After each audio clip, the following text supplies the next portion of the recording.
Hello hello everyone, कैसे हैं आप सब। Welcome to another lecture by PW skills.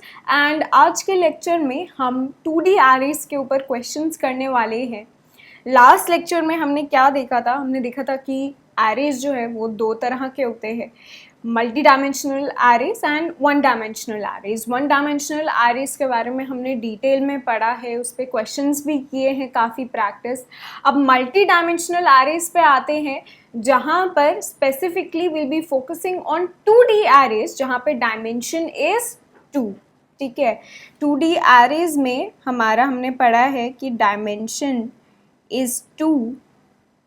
And अगर मुझे अपने कोड में कोई भी एक 2D एरे डिफाइन करना है तो वो मैं कैसे कर सकती हूँ। सबसे पहले I will mention the data type, उसके बाद my array name followed by the dimensions. ठीक है, वो कितने भी डायमेंशंस हो सकते हैं, n1 n2 n3। ठीक है, because it's a multi dimensional array. तो ये मैंने आपको मल्टी डायमेंशनल एरे की डेफिनेशन बताई है। यहीं पे अगर हमें कोई 2D एरे डिफाइन करना है अपने कोड में, तो वहाँ पे हमारे कितने डायमेंशन हो जाएंगे, हमारे 2 डायमेंशंस हो जाएंगे। ठीक है, तो 2D एरे के लिए हम मेंशन करेंगे data type, array name and 2 dimensions, जो कि मैंने आपको बोला था कि उनको आप विजुअलाइज कर सकते हो using row and column in a table. एक 2D एरे को आप विजुअलाइज कर सकते हो एज अ टेबल और अ मैट्रिक्स, और जो 2 डायमेंशंस होंगे उसके, एक होंगे रोज और एक होंगे कॉलम्स। ठीक है, तो अगर मुझे एक इंटीजर टाइप का 2D एरे बनाना है ऑफ साइज 2 into 2, तो मैं लिखूंगी इंट एरे 2 2।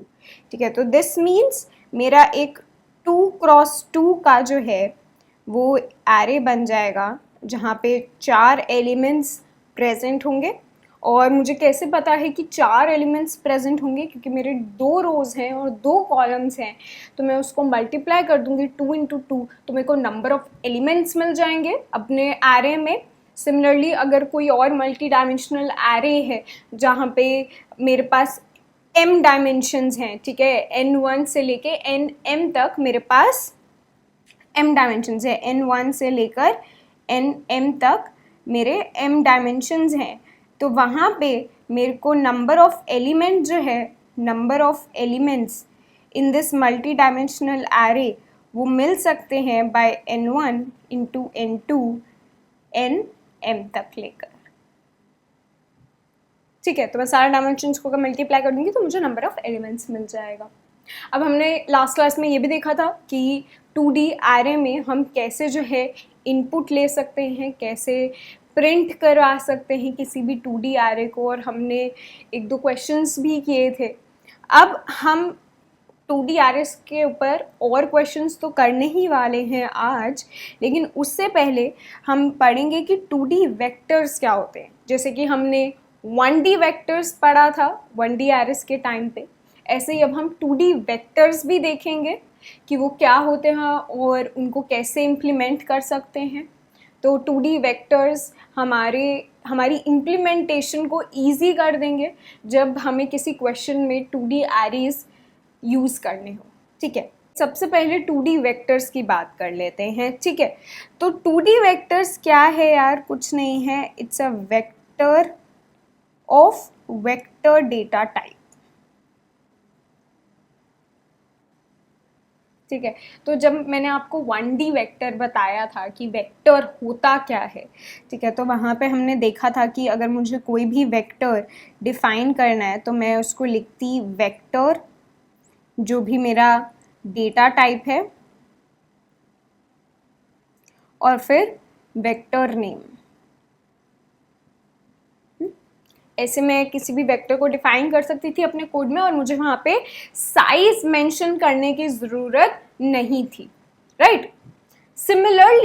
सिमिलरली अगर मुझे 2D वेक्टर बनाना है तो वहाँ पे क्या होगा कि ये जो डेटा टाइप है, यहाँ पर जो मैं डेटा टाइप मेंशन कर रही हूँ, ये एक वेक्टर होगा।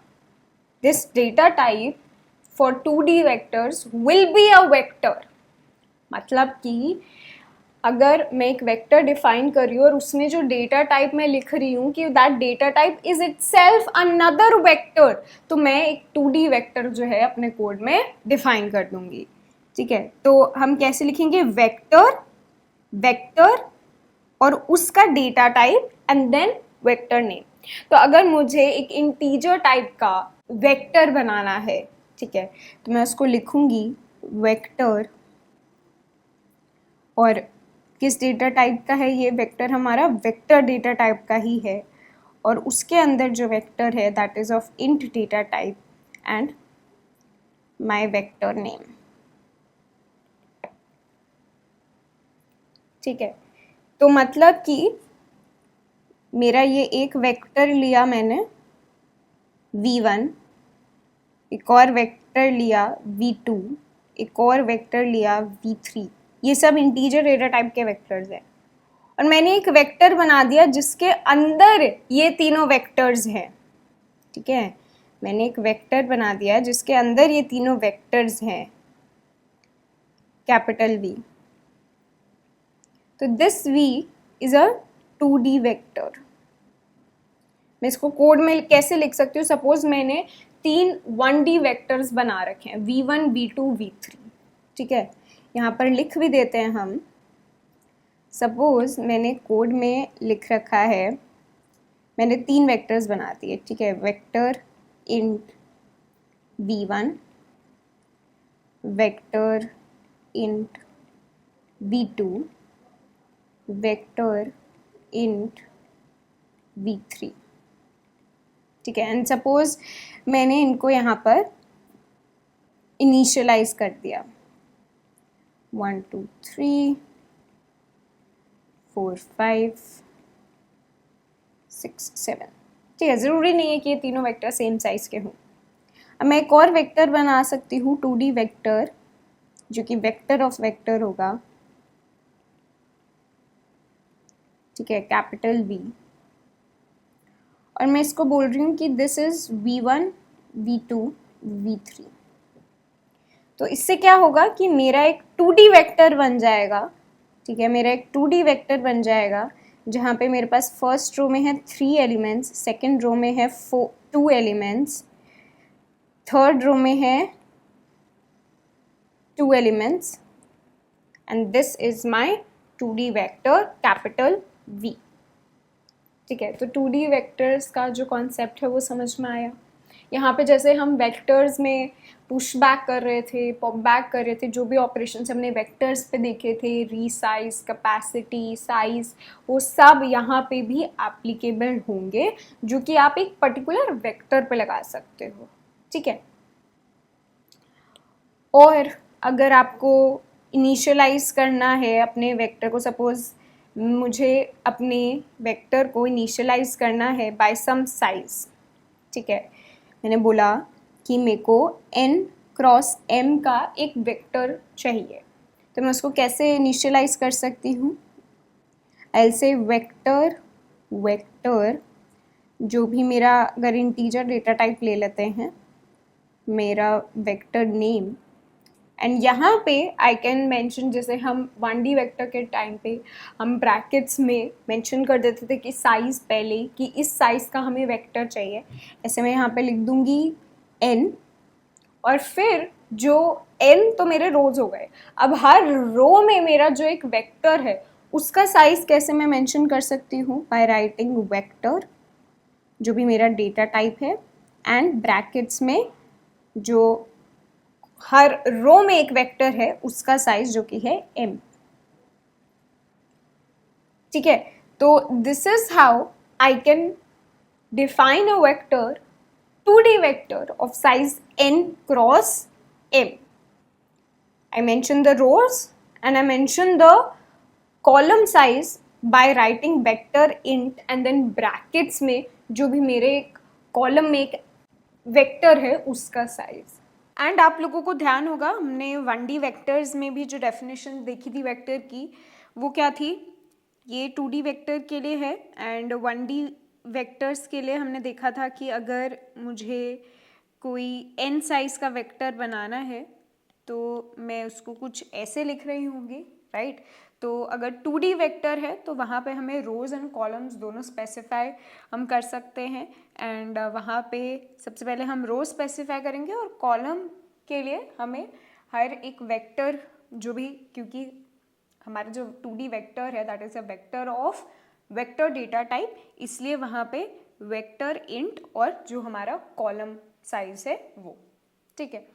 तो this is how you can initialize a 2D vector with size. अगर मुझे अपने 2D वेक्टर कुछ एलिमेंट्स से इनिशियलाइज करना है तो वहाँ पे वो कैसे कर सकते हैं हम जैसे 2D एरेस में करते थे, सिमिलरली हम कर्ली ब्रैकेट्स यूज़ करके we can initialize a 2D vector as well. But यहाँ पे एक चीज़ जो है ध्यान रखना कि यहाँ पे स्पेशल बात क्या है, जो सारे कॉलम्स हैं they don't have to be of the same size, ठीक है। जैसे इस वेक्टर में मेरा जो फर्स्ट कॉलम है that is of size 3, then the next column is of size 4, then the next column could be of size 2 and so on, ठीक है। तो in this fashion also you can initialize a 2D vector. And अगर मुझे 3x4 size का एक 2D vector बनाना है तो उसको मैं कैसे इनिशियलाइज करूँगी कोड में। I will say vector int v3 vector int and 4, ये 4 कॉलम्स हैं, ठीक है। और यहाँ पे अगर मुझे ये 3x4 का जो 2D वेक्टर है यहाँ पे सारी ज़ीरो वैल्यूज़ भरनी है विद ज़ीरो वैल्यूज़, तो वो मैं कैसे कर सकती हूँ। आई राइट 4 एंड कॉमा 0। तो इससे क्या होगा, मेरे पास एक 3x4 का एक 2D वेक्टर जो है कोड में इनिशियलाइज हो जाएगा जहाँ पे सारी वैल्यूज़ जो होंगी वो 0 होंगी, ठीक है। So that's how you can use 2D vectors in code, ठीक है। अब आगे इसको कैसे हम कोड में यूज़ कर रहे होंगे ये हम क्वेश्चन में देखते हैं, तो आपको एकदम से क्लियर हो जाएगा कि कैसे ये 2D वेक्टर्स को हम यूज़ कर सकते हैं कोड में, जैसे कि हमने 2D एरेज को किया था। ज़्यादा कुछ डिफरेंट नहीं है 2D एरे से, बस कुछ ऑपरेशंस जो है वो हमारे लिए सिंपल हो जाता है, जैसे कि पुश करना है अगर हमें, और हमें अगर साइज़ नहीं पता है या हमें रीसाइज करना है अपना कोई वेक्टर, या फिर हमें रिवर्स करना है कोई वेक्टर, तो ये ऑपरेशंस जो हैं ये हमें वेक्टर्स में मिल जाते हैं। एरेज में हमें इनका कोड अलग से लिखना पड़ता है, इसलिए ये हमारे जो इम्प्लीमेंटेशन है वो ईजी कर देते हैं, ठीक है। और ये अभी हम कोड में भी देख लेते हैं। तो बढ़ते हैं अपने पहले क्वेश्चन की तरफ, जो कि है given an integer n return the first n rows of Pascal triangle। अब इसके लिए पहले समझना जरूरी है कि Pascal triangle होता क्या है। So this what is given here is a Pascal triangle। तो ये क्वेश्चन आपसे ऐसे भी पूछा जा सकता है कि आपको first n rose of Pascal triangle print करने हैं। यहाँ पे हमारा n क्या है, यहाँ पे हमारा n है 5, ठीक है। n इज इक्वल टू 5 के लिए आपको पैस्कल ट्राइंगल दे रखा है। एंड आपसे ये भी पूछ सकते हैं कि आप nth रो प्रिंट करो, ठीक है। ज़रूरी नहीं कि वो आपसे पूरा प्रिंट करवाएं, आपको बोले सिर्फ आपको 5th रो जो है वो प्रिंट करनी है पैस्कल ट्राइंगल की। या वो ये भी पूछ सकते हैं कि कोई एक पर्टिकुलर एलिमेंट आप प्रिंट करो, जैसे कि 4th इंडेक्स पे, कि आपको सपोज आपको रो और कॉलम दे रखा है और उस रो और कॉलम पे जो भी पैस्कल ट्राइंगल में आपका एलिमेंट आएगा आपको वो प्रिंट करवाना है, ठीक है। तो ये different variations of this question है जो कि आपसे पूछे जा सकते हैं। एंड हम ये वेरिएशन अगर कर लेंगे तो आपको सारे वेरिएशंस जो हैं आ जाएंगे। अब सबसे पहले तो इस पैस्कल ट्राइंगल को आप ऐसे ना देखकर इसको ऐसे विजुअलाइज कीजिए और इसमें नोटिस कीजिए क्या पैटर्न आपको दिख रहा है।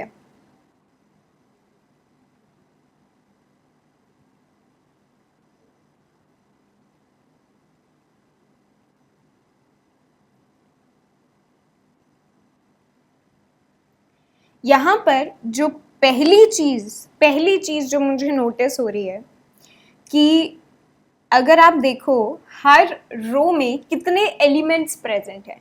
जब मैंने आपको पैटर्न क्वेश्चंस करवाए थे तो मैंने आपको बोला था कि सबसे पहले ये नोटिस करना कि कितने रोज हैं, कितने कॉलम्स हैं हर रो में, और फिर देखना कि क्या प्रिंट करना है at every row and column position. ठीक है, तो वही चीज़ हम देखते हैं। सबसे पहले हमें पता है कि रोज तो 5 हैं। ठीक है, अगर n इक्वल टू 5 गिवन है हमें, तो रोज जो है वो 5 होंगी। अब कॉलम के लिए आप देख रहे हो कि फर्स्ट रो में हमारा 1 एलिमेंट प्रेजेंट है, सेकेंड रो में हमारे 2 एलिमेंट प्रेजेंट है, थर्ड रो में हमारे पास 3 एलिमेंट्स प्रेजेंट है, फोर्थ रो में 4 और फिफ्थ रो में हमारे पास 5 एलिमेंट्स प्रेजेंट है। तो क्या मैं बोल सकती हूँ जो कॉलम्स का नंबर होगा that would be equal to the row number. जो भी रो नंबर है उतने ही हमारे पास कॉलम्स होंगे उस रो में। ठीक है, तो एक तो हमने ये चीज़ जो है इस पैस्कल ट्रायंगल में नोटिस कर ली। अब दूसरी बात पे आते हैं। अब एक और चीज़ अगर आप नोटिस करोगे, आप देखोगे कि ये जो फर्स्ट एलिमेंट है इसको मैं लिख सकती हूँ 0C0। ठीक है, अब ये जो सेकेंड रो में एलिमेंट है इसको मैं लिख सकती हूँ 1C0 एंड 1C1। सिमिलरली जो थर्ड रो में एलिमेंट्स हैं उनको मैं लिख सकती हूँ 2C0, 2C1 and 2C2। Similarly third row में जो एलिमेंट्स हैं उनको मैं लिख सकती हूँ 3C0, 3C1, 3C2 and 3C3। Similarly last row जो फिफ्थ रो है वहाँ पे मैं लिख सकती हूँ 4C0, 4C1, 4C2, 4C3 and 4C4। अब अगर ये C आपको याद नहीं आ रहा है तो पहले मैं आपको ये समझा देती हूँ यहाँ पे। ठीक है, परम्यूटेशन एंड कॉम्बिनेशन के टाइम पे हमने पढ़ा था कि C जो होता है, अगर मेरे को दे रखा है NCR मुझे अगर दे रखा है तो that is n factorial upon r factorial into n minus r factorial. ठीक है, this is the value of NCR। यहाँ पे n और r जो है कुछ इंटीजर्स हैं। एंड अगर आप ये पैस्कल ट्रायंगल नोटिस करोगे, इसको मैं कहीं साइड में लिख देती हूँ। ठीक है, NCR is equal to n factorial upon r factorial into n minus r factorial.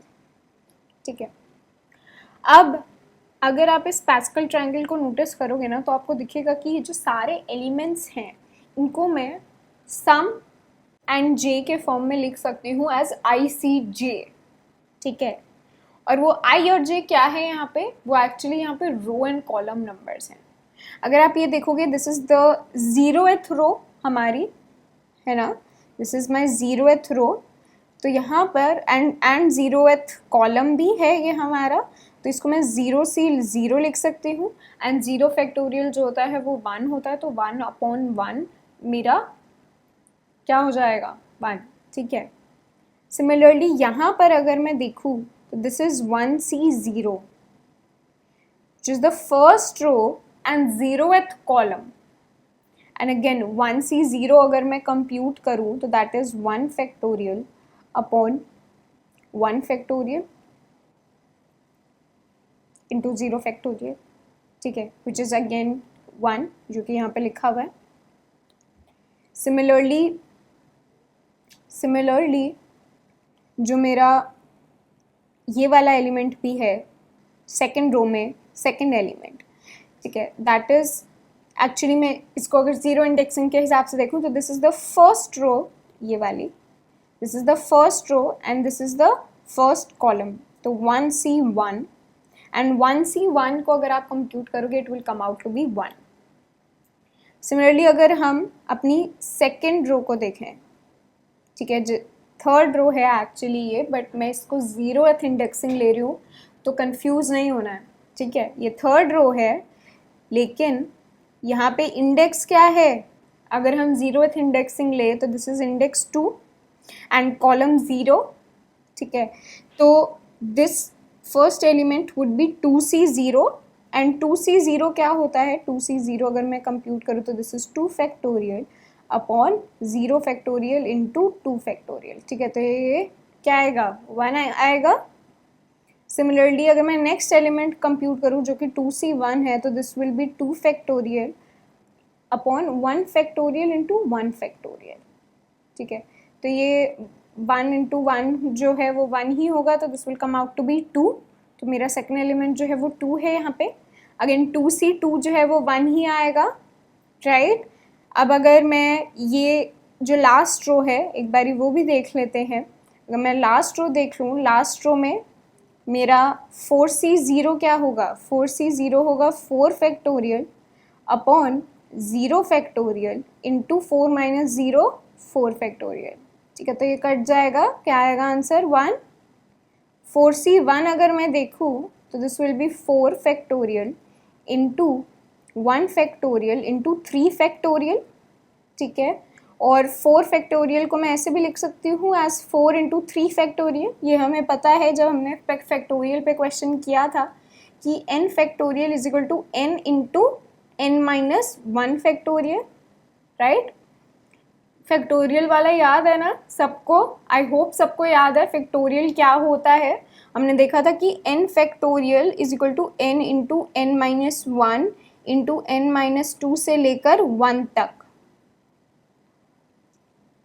है ना। और ये जो पूरा एलिमेंट है दिस इज n माइनस 1 का फैक्टोरियल, तो मैं लिख सकती हूँ n factorial is equal to n into n minus 1 का फैक्टोरियल, ठीक है। वही मैंने यहाँ पे लिखा है। तो ये 3 फैक्टोरियल जो है ये कट जाएगा, यहाँ पे आंसर क्या आएगा 4।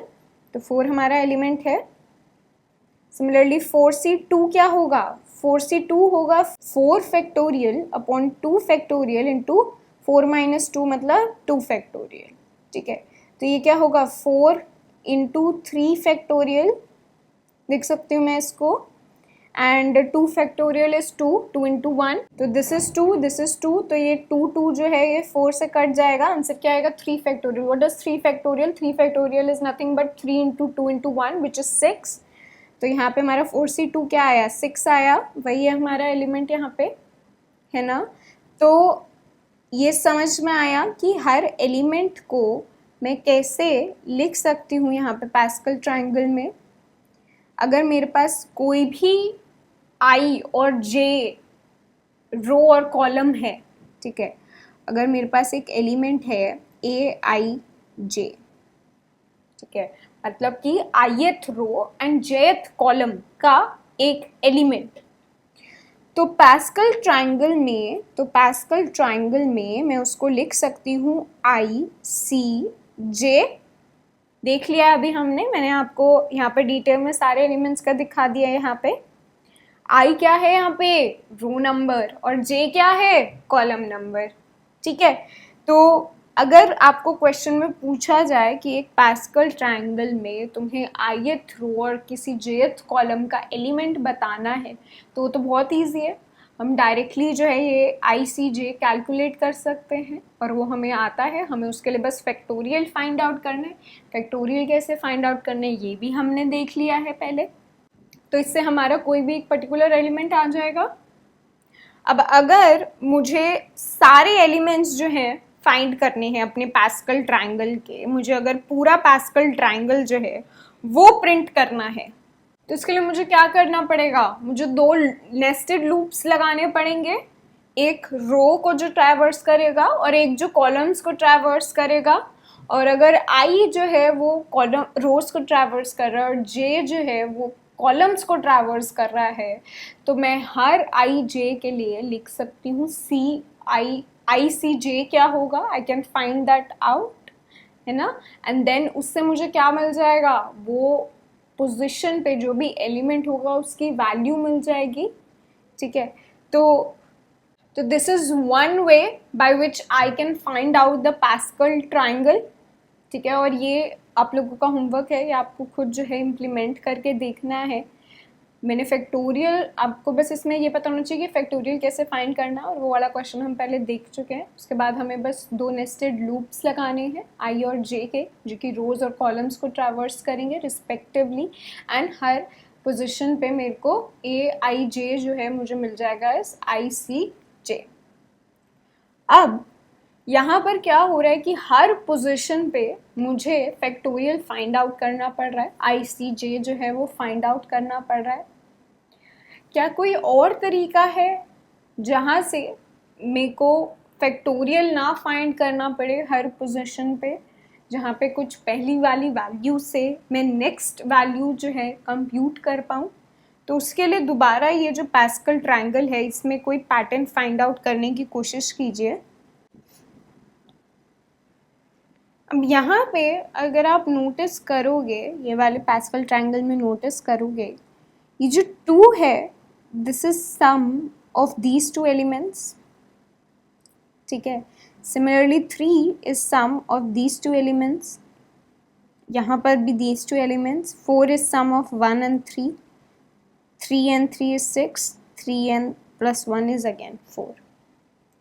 मतलब कि अगर मैं इस वाले पास्कल ट्रायंगल में देखूँ तो जो ऊपर वाला एलिमेंट है प्लस जो ऊपर वाली रो में लेफ्ट वाले कॉलम में, ठीक है, ऊपर वाली रो में जो सेम कॉलम में एलिमेंट है और उससे प्रीवियस वाली कॉलम का जो एलिमेंट है, उन दोनों को अगर मैं ऐड कर दूं तो मेरे को उस पोजीशन का एलिमेंट मिल जाएगा, ठीक है।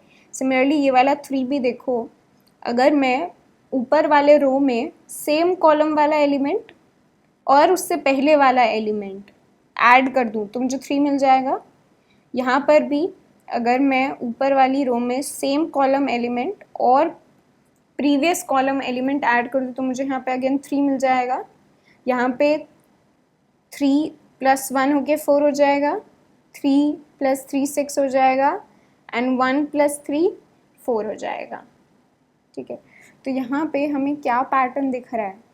यहाँ पे मुझे पैटर्न दिख रहा है कि ए I J is equal to, यहाँ पे ए जो है मैं एक इस मैट्रिक्स को ले रही हूँ या इस 2D एरे को ले रही हूँ, तो A I J is equal to A of i-1 ऊपर वाली रो में हमें देखना है, और सेम कॉलम में जो एलिमेंट है प्लस ऊपर वाली रो में जो प्रीवियस कॉलम वाला एलिमेंट है j-1, ठीक है। jth कॉलम तो सेम कॉलम हो गया और j-1 प्रीवियस कॉलम हो गया, ठीक है। और ये दोनों एलिमेंट्स प्रीवियस रो में, मतलब कि i-1 वाली रो में। अगर इन दोनों एलिमेंट्स को मैं ऐड कर दूँ तो मेरे को a-i-j मिल जाएगा, ठीक है। और जो बाउंड्री वाले एलिमेंट्स हैं, ठीक है, ये जो एलिमेंट्स हैं सारे, सॉरी, ये जो एलिमेंट्स हैं या ये जो एलिमेंट्स हैं, ये मुझे पता है कि हमेशा 1 होंगे। बाउंड्री एलिमेंट्स जो हैं वो मेरे हमेशा 1 होंगे, मतलब कि हर कॉलम का जो फर्स्ट एलिमेंट है और जो लास्ट एलिमेंट है वो मुझे पता है कि हमेशा 1 ही होगा, ठीक है, अपने पास्कल ट्रायंगल में। उसके लिए कोई भी मुझे सोचने की ज़रूरत नहीं है। क्यों? क्योंकि मैं इसका एक बारी प्रूफ भी दिखा देती हूँ कि क्यों हर कॉलम का जो फर्स्ट और लास्ट एलिमेंट होगा पास्कल ट्रायंगल में वो हमेशा 1 होगा, ठीक है। तो हमने देखा है कि किसी भी एलिमेंट को मैं ICJ से फाइंड आउट कर सकती हूँ। अब सपोज मेरे पास nth रो है, ठीक है। nth रो में मेरा जो फर्स्ट कॉलम होगा उसका इंडेक्स क्या होगा? 0 होगा, वहाँ पे j जो है वो 0 होगा, राइट। जो फर्स्ट कॉलम है वहाँ पे मेरा इंडेक्स क्या होगा? j क्या होगा? वो 0 होगा। तो मेरी जो एलिमेंट की वैल्यू आएगी वो क्या आएगी? NC0, है ना। NC0 क्यों? क्योंकि nth row and 0th column, and जो लास्ट एलिमेंट होगा किसी भी रो में वहाँ पे इंडेक्स क्या होगा, जैसे सपोज यहाँ पर मेरा थर्ड रो है, सॉरी सेकंड रो है, n जो है यहाँ पे 2 है, ठीक है, this is n is equal to 0, n is equal to 1, n is equal to 2, इसका यहाँ पे लिख देती हूँ n is equal to 0, n is equal to 1, n is equal to 2, ठीक है, 0 1 2 है यहाँ पे, ठीक है। अब n इज इक्वल टू 2 के लिए मैंने देख लिया फर्स्ट एलिमेंट जो है वो क्या है, ठीक है, सो दिस इज 2, 0, 2, 1 एंड 2, 2। तो जो लास्ट एलिमेंट होगा in any row that will be n, n, ठीक है, जो भी रो नंबर है अगर n, तो उसका जो कॉलम नंबर होगा वो भी होगा n ही, राइट, क्योंकि हमने देख लिया कॉलम्स कितने हैं, रो नंबर के ही इक्वल है, जितना भी रो नंबर है उतने कॉलम्स हैं, तो उसका इंडेक्स भी वही हो जाएगा, लास्ट एलिमेंट का इंडेक्स, ठीक है। तो मैं बोल रही हूँ यहाँ पे कि j is equal to n हो जाएगा, तो NCN हो जाएगा हमारा लास्ट एलिमेंट की वैल्यू, ठीक है। और NC0 और NCN की अगर हम वैल्यूज निकालें, ठीक है, NC0 क्या होता है, n factorial upon 0 factorial into n minus 0 factorial, जो कि है n फैक्टोरियल, तो n फैक्टोरियल कट के क्या आ जाएगा, 1 आ जाएगा। और NCN अगर मैं निकालूं तो n factorial upon n factorial into 0 factorial आ जाएगा n माइनस n, दोबारा n फैक्टोरियल कट गया, क्या आंसर आया, 1। तो मैं बोल सकती हूँ कि हर रो का जो फर्स्ट एलिमेंट होगा, जो लास्ट एलिमेंट होगा, 0th रो और जीरोथ कॉलम और nth कॉलम मतलब, तो वहाँ पे हमेशा मेरा एलिमेंट 1 ही रहेगा मेरा पास्कल ट्रायंगल में, ये मैंने आपको प्रूफ कर दिया है अभी। तो ऐसे जो है ये वाला जो फॉर्मूला है, ये जो थर्ड फॉर्मूला दिख रहा है यहाँ पे आपको, इस फॉर्मूला से मैं फाइंड आउट कर सकती हूँ, यहाँ पे मुझे हर बारी फैक्टोरियल निकालने की ज़रूरत नहीं है, मेरे को बाउंड्री वैल्यूज़ पता है हमेशा 1 होंगी, और जो बीच की वैल्यूज़ हैं वो मैं इस फॉर्मूला से निकाल सकती हूँ, ठीक है। तो अब इसको, इस सोल्यूशन को हम कोड करते हैं, इधर आइए कोड में। यहाँ पे सबसे पहले हमें यूज़र से इनपुट क्या लेना है, हमें यूज़र से इनपुट लेना है n, और उस साइज़ का हमें पास्कल ट्रायंगल जो है वो प्रिंट करना है, ठीक है। तो हम क्या करेंगे, हम एक फंक्शन बनाएंगे पास्कल ट्रायंगल, जहाँ पे हम यूज़र को, हम फंक्शन में भेज रहे होंगे n, और वो जो है n जो है हमें रिटर्न करना चाहिए कुछ 2D वेक्टर, ठीक है, जिसमें हमारी पास्कल ट्रायंगल की वैल्यूज़ होंगी। तो हम आंसर स्टोर करने के लिए एक 2D वेक्टर बना लेते हैं, हम लिखेंगे vector of vector int, and हमारे वेक्टर का नाम जो कि होगा आंसर, ठीक है। और यहाँ पे ये भी ध्यान रखना कि वेक्टर की जो हेडर फाइल है वो मैंने अगेन यहाँ पे इंक्लूड करी है, to work with vectors here, and answer vector में मैं ले लूँगी जो भी मेरा ये फंक्शन रिटर्न कर रहा होगा, एंड उसके बाद हम अपने 2D वेक्टर को जो है वो प्रिंट करवा देंगे। कैसे प्रिंट करवा देंगे, हम लिखेंगे आंसर डॉट साइज i++ तक हमारा ये रोज़ के लिए चलेगा लूप, और हमारे कॉलम्स के लिए हमारा चलेगा j = 0 से लेकर j < answer of 0 dot size. यहाँ पे आपको समझ में आ रहा है कि मैंने आंसर ऑफ 0 क्यों लिखा है। आंसर डॉट साइज अगर मैं लिखूंगी तो मेरे को नंबर ऑफ रोज मिल जाएंगे अपने आंसर 2D वेक्टर में, और अगर आंसर ऑफ 0 में लिख रही हूँ तो मेरे को फर्स्ट जो रो है, ठीक है, फर्स्ट जो रो है वो मिल जाएगी और उसका साइज मिल जाएगा, मतलब कि हर, और यहाँ पे हमें 0 की जगह एक्चुअली i लिख देना चाहिए, क्योंकि हर रो में हमारे अलग नंबर ऑफ कॉलम्स हैं। तो ith अगर मैं आंसर ऑफ i लिखूंगी तो मेरे को क्या देगा, वो मुझे एक वेक्टर ही देगा आंसर ऑफ i, है ना।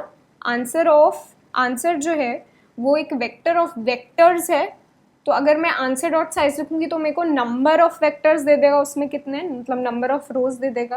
अगर मैं लिखूंगी आंसर ऑफ आई तो मुझे अगेन एक वेक्टर देगा, और आंसर ऑफ आई का साइज अगर मैं फाइंड करूंगी तो मुझे जो आईएथ रो है उसका साइज मिल जाएगा, जो आईएथ पोजीशन पे जो मेरा वेक्टर प्रेजेंट है उसका साइज मिल जाएगा।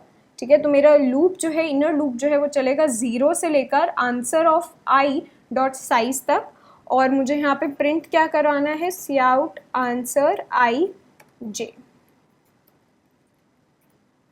ठीक है,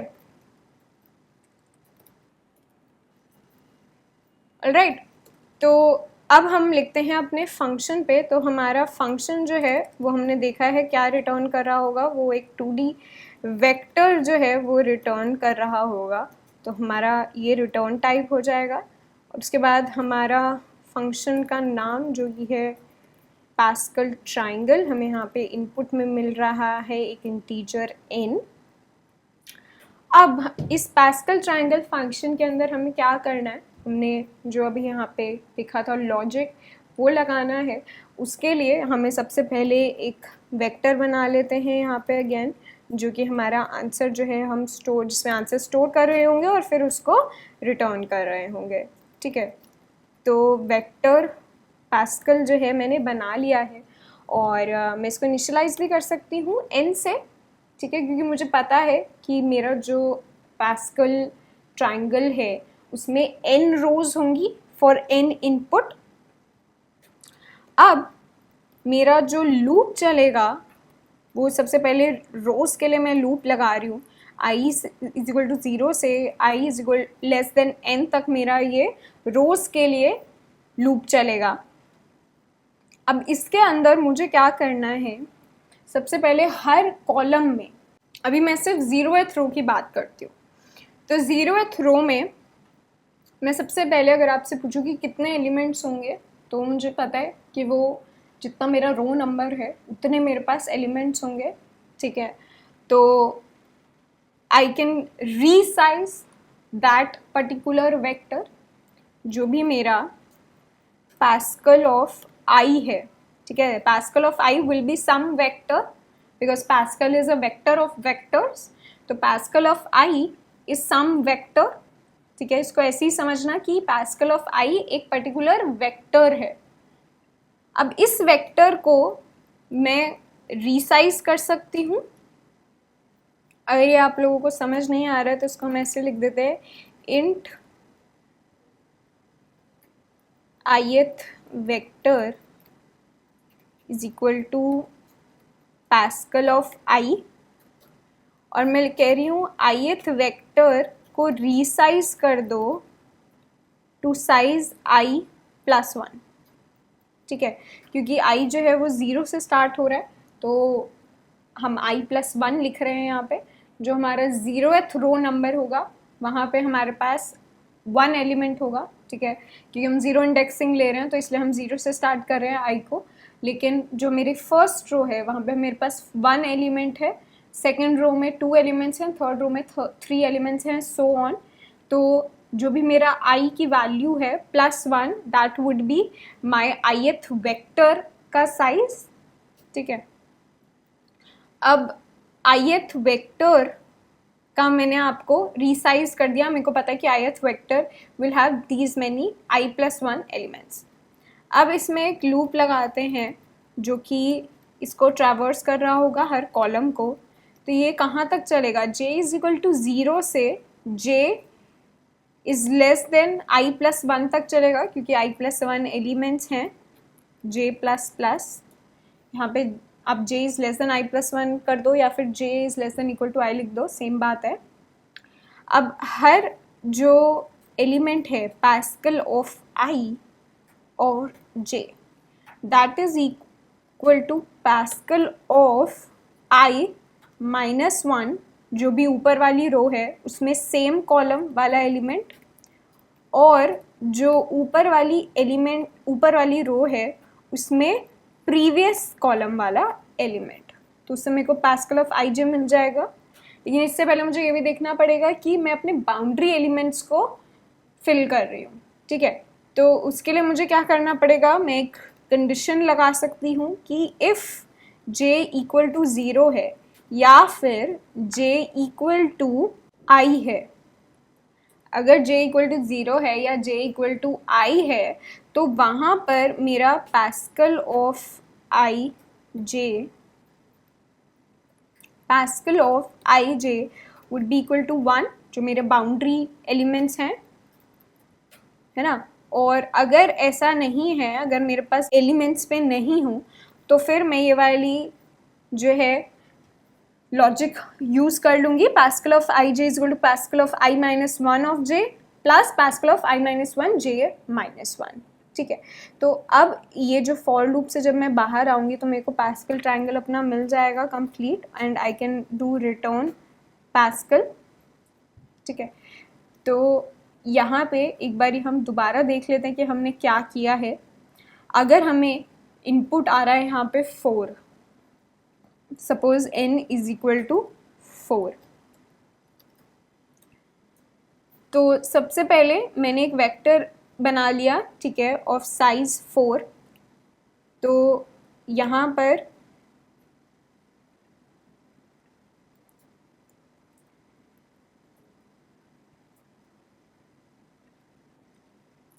ठीक है, तो मैंने यहाँ पर एक 2D वेक्टर बना लिया ऑफ साइज 4। ठीक है, तो ये मेरे पास 4 रोज हैं यहाँ पर। अब इसमें मैंने क्या बोला कि जो भी ith वेक्टर है, ठीक है, ith वेक्टर को रिसाइज कर दो i+1। ठीक है, तो 0th जो वेक्टर होगा वो रिसाइज हो जाएगा टू 1 साइज। ठीक है, तो यहाँ पर मेरे पास 1 एलिमेंट होगा, तो जो 0th वेक्टर है वो रिसाइज हो जाएगा टू 1 साइज, मतलब वहाँ पे 1 एलिमेंट ऐड होगा। और वो क्या होगा, क्योंकि यहाँ पे j जो है वो 0 होगा या फिर j is equal to i होगा, दोनों ही कंडीशंस जो है वो ट्रू होंगी, तो पास्कल ऑफ आई जे क्या हो जाएगा, 1 हो जाएगा। ठीक है, उसके बाद हम बढ़ेंगे टू द नेक्स्ट रो, क्योंकि इस रो में सिर्फ हमारा एक ही एलिमेंट था।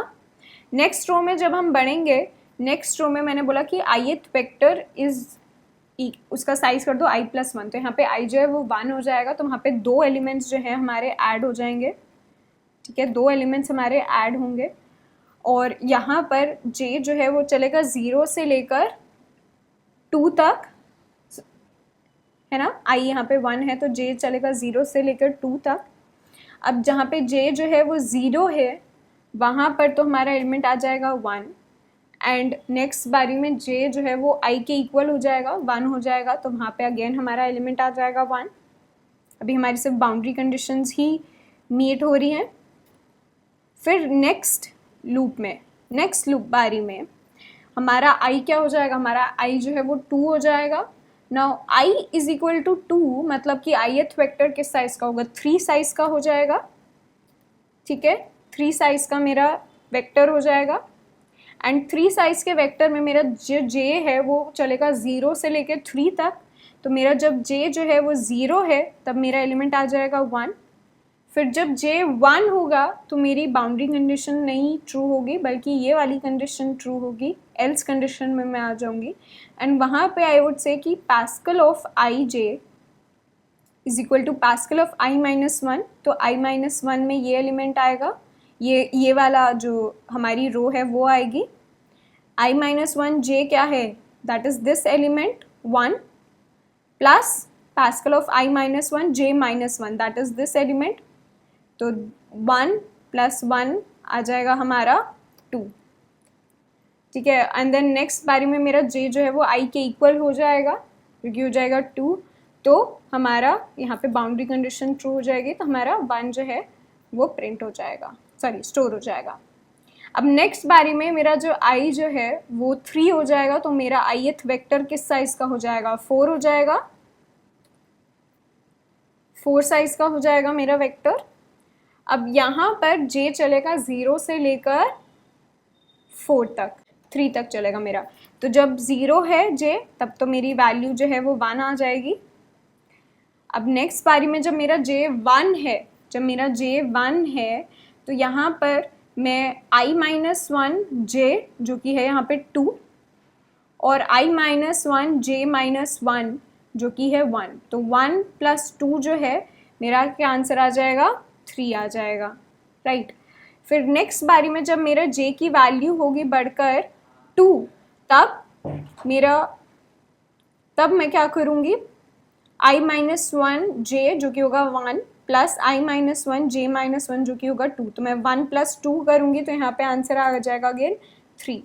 एंड लास्टली मेरा जब j = i हो जाएगा तो वहाँ पे बाउंड्री कंडीशन की वजह से 1 स्टोर हो जाएगा, ठीक है। तो 4 के लिए मेरा ये पास्कल ट्रायंगल फॉर्म हो जाएगा, ठीक है। हमने ड्राई रन करके देख लिया है, हमारा कोड जो है वो सही चलना चाहिए। ओके, हमने सिली मिस्टेक कर दी है, यहाँ पर मैंने इंट से इंट लिख दिया, इंट ith वेक्टर, जबकि ith वेक्टर जो है वो वेक्टर डेटा टाइप है, ठीक है। तो मेरा जो ith वेक्टर है वो ऑब्वियसली वेक्टर डेटा टाइप है ऑफ इंट डेटा टाइप, तो मुझे उससे जो है मैंने डिफाइन गलत करा था अपने ith वेक्टर को, अब ये सही चलना चाहिए। So let's do pascal triangle and let's print for size 5। Okay, कुछ हमने मिस्टेक करी है यहाँ पर। अच्छा, तो यहाँ पर हमने ith वेक्टर को रीसाइज कर दिया है, लेकिन वो पास्कल ऑफ i को रीसाइज नहीं करेगा, ठीक है। ये मैंने आपको जस्ट समझाने के लिए इसको ऐसे लिखा था, लेकिन हमें इसको वापस जो है वो चेंज करना पड़ेगा, तो मुझे इसको ऐसे लिखना चाहिए। बट आप लोगों को समझ में आ गया कि पास्कल ऑफ i जो है वो एक वेक्टर होगा, तो उस वेक्टर को मैंने रीसाइज कर दिया है टू साइज i+1 एंड बाकी जो है आई थिंक हमने सही लिखा है कोड। इसको दोबारा चला कर देखते हैं।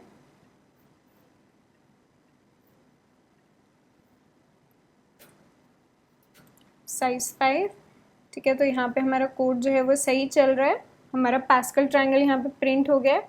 आप किसी और भी इनपुट के लिए इसको ट्राई कर सकते हैं, सही प्रिंट होना चाहिए, ठीक है। और इसको आप एलिमेंट्स को आप वेरीफाई कर सकते हो यूजिंग ICJ वाला फॉर्मूला, एंड वो वाले इम्प्लीमेंटेशन से भी आप लोग कोड लिखने की कोशिश करना। अगर वो नहीं हो पाता है तो हम वो भी क्लास में डिस्कस कर लेंगे, बट वो स्ट्रेट फॉरवर्ड था तो हो जाना चाहिए। So that is all for today's class. आज के लेक्चर में हमने देखा कि 2D वेक्टर्स क्या होते हैं। जैसे हमने 2D एरेज पढ़े थे लास्ट लेक्चर्स में, ऐसे हमने 2D वेक्टर किया है, जहाँ पे 2D vector is nothing but vector of vector data type. तो जब हमने 1D वेक्टर्स देखे थे तो 1D वेक्टर्स हम कोड में डिफाइन करते थे, हम वेक्टर मेंशन करते थे, उसका डेटा टाइप एंड उसका जो भी वेक्टर का नेम होता था, राइट। तो यहाँ पे ये जो डेटा टाइप होगा ये खुद एक वेक्टर हो जाएगा and that will give us a 2D vector, ठीक है। तो 2D वेक्टर के लिए हम कैसे लिखेंगे, हमारा डेटा टाइप जो होगा वो खुद एक वेक्टर हो जाएगा of some data type and vector name. यहीं पे अगर हमें 1D वेक्टर में साइज बताना होता था तो हम उसके नंबर ऑफ जो भी एलिमेंट्स होते थे वो बताते थे। 2D वेक्टर में हमें अगर साइज बताना है तो हम यहाँ पे कैसे बताएंगे, हम बताएंगे नंबर ऑफ रोज, जो हमारी नंबर ऑफ रोज होंगी, और नंबर ऑफ कॉलम्स,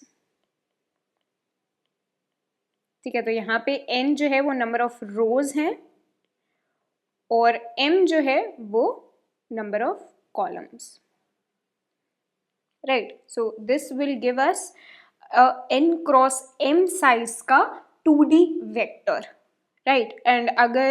एंड हमने कोड में भी देख लिया, अगर हमें इंट डेटा टाइप का वेक्टर बनाना था 2D वेक्टर तो हम उसको कुछ ऐसे लिख रहे थे, राइट। तो हमने वेक्टर 2D वेक्टर कैसे बनाते हैं कोड में देख लिया है। जैसे कि हमने 1D वेक्टर्स पे क्वेश्चन किए थे, ऐसे हमने 2D वेक्टर पे क्वेश्चन किए हैं पास्कल ट्रायंगल, जिसके अगेन हमने 2 अप्रोचेस देखे हैं कैसे आप सॉल्व कर सकते हो। तो दोनों अप्रोचेस को आप लोग खुद जो है कोड करके देखना, you should know both of the approaches and their code. And next lecture में हम 2D वेक्टर्स पे 2D एरेस पे और क्वेश्चंस करेंगे ताकि आप लोगों को समझ में आ जाए, आप कंफर्टेबल हो जाओ इससे। तब तक के लिए और प्रॉब्लम्स जो हैं वो प्रैक्टिस करते रहिए एंड बार बार प्रैक्टिस कीजिए ताकि आपको कोड जो है वो बिल्कुल एकदम समझ में आ जाए। जिसके भी कोड में थोड़ा सा भी डाउट है तो उस क्वेश्चन को पेन एंड पेपर यूज़ करके सॉल्व कीजिए खुद पहले, जो भी ड्राई रन करके देखिए एंड देन कोड कीजिए, तो सब एकदम क्लियर हो जाएगा सोल्यूशन। ठीक है, thank you for watching this video. और रिसोर्सेज के लिए यू मस्ट विजिट pwskills.com, जहां पर आप नोट्स, असाइनमेंट्स एंड आगे के लेक्चर्स का शेड्यूल ये सब एक्सेस कर पा रहे होंगे फॉर एब्सोल्युटली फ्री।